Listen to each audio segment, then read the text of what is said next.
Here's what you missed on Phathead and Cande in the morning. Weekdays 6 to 10 a.m. on My Country 96.1. My Country 96.1, Phathead, Cande Roth, beautiful. Oh, look, we're still under 50. Going to be about 47, 48, but sunshine and Wednesday, your travel day for some of you, 50 and sunny, and Thanksgiving, looking good, 50 and sunshine. Loving it. Yeah, few things to go over. First of all, we are running out of tickets to our secret holiday show. Limited tickets left, Cande. Mulls.com, Mulcahy's website, MULS.com. Make sure you get on there, get your last chance tickets. So that's a big deal. Also, starting next Monday, the 28th, we're going to start telling you more in detail about our 12 Days of Christmas promotion. Love it. It'll start officially, the giveaways, Thursday, December 1st, but we'll start really pumping it for you Monday, and I can tell you, part of the contest will involve Taylor Swift tickets, Cande. What? We have a pair for a grand prize winner. Now, we're giving away some great prizes for all 12 days. And when I say great prizes, I mean, like, we have AirPods and a smart TV and an air fryer and, like, things of that nature. But there will be a grand prize component. And it'll be a pair of Taylor Swift tickets. So, yes.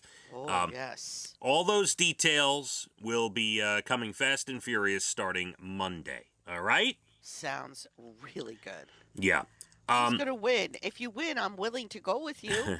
Cande will be your date for the evening. Happily. That's right. A couple more things for you. I watched yesterday, Dana took Leah to her tennis practice.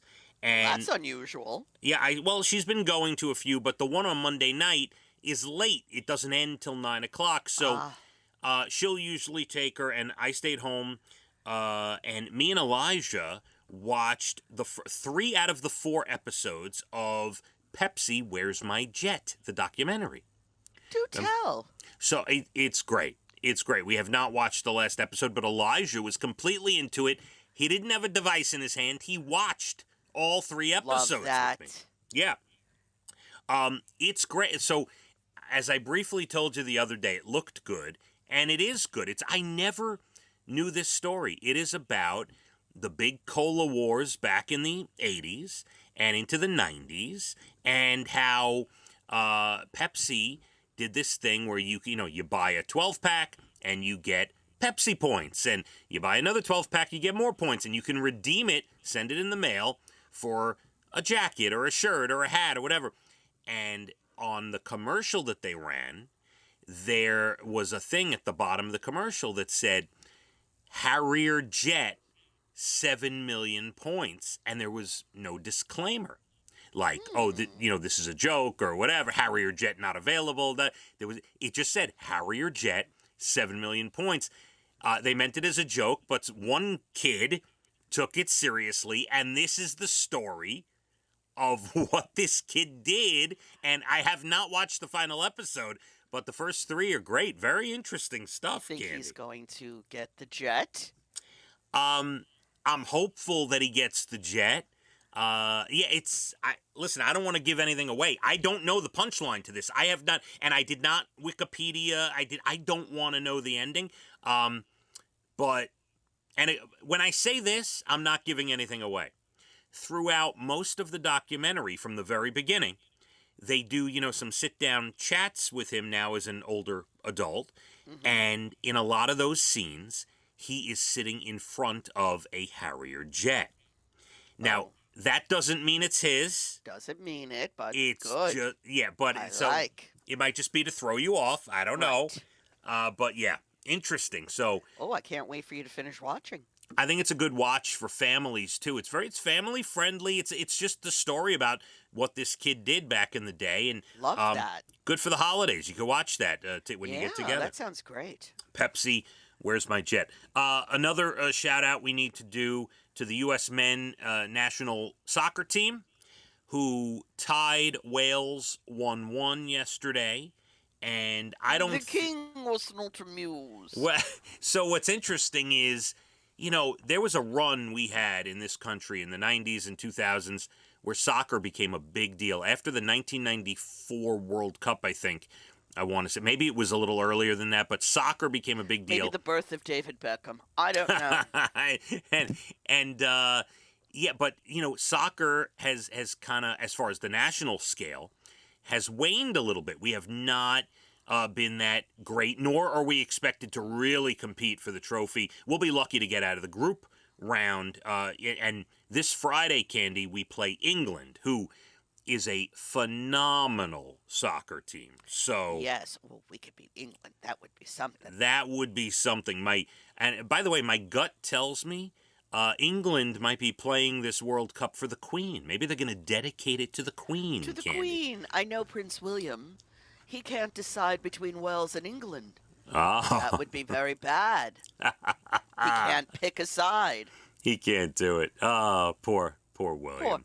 Poor William. He'll be okay, I think. I think so, too. And one more for you before we get to national days. And don't worry, there's only one national day today. So, the Corn Kid. We've talked about him before. You are aware of the Corn Kid by now? Refresh my memory, please. Oh, my God. If I have to refresh your memory, then I don't know what you're talking about.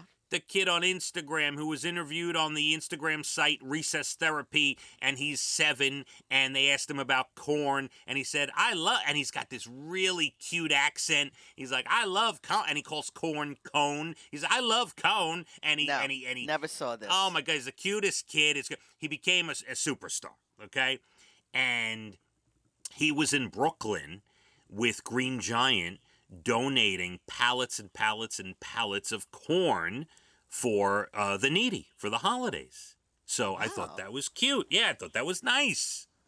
That's all. I can't believe it. He's like a little star. Yeah, oh, he's a big star. Yes. Wow. No Absolutely. idea. Mm-hmm. The Corn Kid. Cute wow. kid. Yep.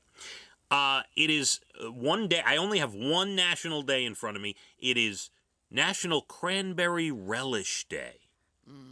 I make a very good cranberry relish. Have to tell. So I'm familiar, and not that I love it, but I'm familiar with out of the can, the cranberry, the big round, cylinder of cranberry. Well, you could make your own with fresh cranberries, which I did for years. So delicious. But I like a good can of cranberry sauce too.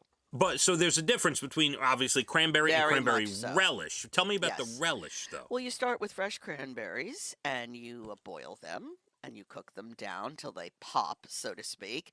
And then you add sugar. You could add whatever you want. I used to add some orange zest. You could add walnuts. You could add a lot of different things, and you make it yourself. And it really is delicious. And you chop it up so it looks like relish, like real relish? Well, the cranberries pop. So anything that you're going to put in there should be about the size of a cranberry. Chop the nuts, chop the fruit if you're putting that in there. But it's delicious. There's nothing like homemade cranberry relish. See, I grew up thinking that I wanted the lines in the can, and I wanted cranberry sauce, not whole berries. This is right. So this is how I grew up, that I always thought a cranberry was a Jello-like cylinder that came out of a can. Cande, I had no idea what a cranberry was. I too ate that for much of my youth. And then I got experimental in my 20s and 30s with my own family and started making my own relish. My mother never did that. We had the can. We had some interesting things at the house. I'm curious. We had the cylinder can of relish that would, as a whole thing would not relish, the cranberry would come out. Right.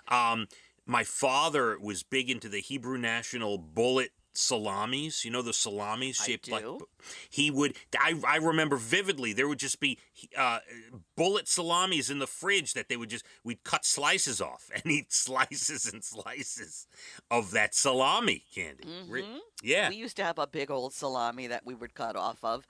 My brother used to make salami and eggs. I thought that was so disgusting. Oh, that's good. Right in the pan? Come on. In the pan with the salami, then the eggs. That was one of his favorite things. I thought it was repulsive. I would go for that for sure. Yeah, no, he loved that. Cande will leave you with a bunch of good news stories. 2 golf buddies in England They got back-to-back holes in one. How does that happen? 69 years old and 72 years old.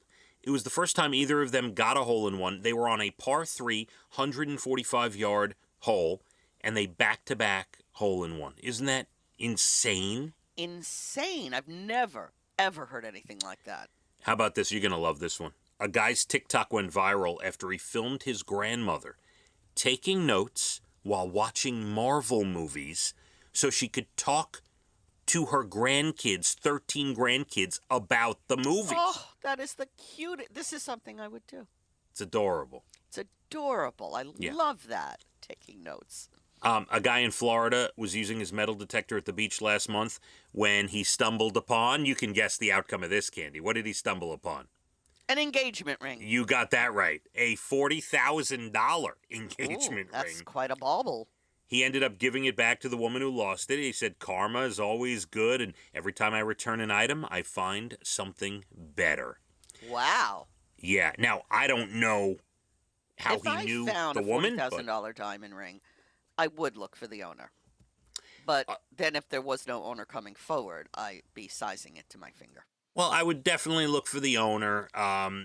First of all, karma, 100%. It's karma. Second of all, let's say you found this thing, you're like, I'm going to go sell it, and I'm going to take the money, and I'm going on vacation or whatever. You then have to figure out where to go to sell this ring, and wherever you go, they're giving you half the price. They're going to, it's just not worth the trouble. It's not worth the bad karma. But no. My question is, how did he find the woman? It doesn't say in here how he... Yeah, I'd like to know that. They leave the best part out. How dare they?